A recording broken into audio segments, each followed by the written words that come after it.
बाकी युगों में यज्ञ करो, तपस्या करो, पहाड़ों में जाओ, ऐसे करो, भूखे रहो, वो करो, ये करो, तब जाके भगवान प्रसन्न हो जाएं, गारंटी नहीं। लेकिन कलयुग में बोले कुछ मत करो, केवल भगवान का संकीर्तन करते रहो, उसी से भगवान प्रसन्न हो जाता है, तुम्हें मुक्ति प्राप्त हो जाती है।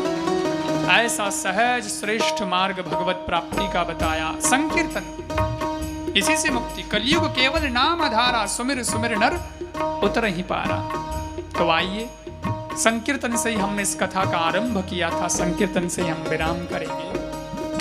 गालो।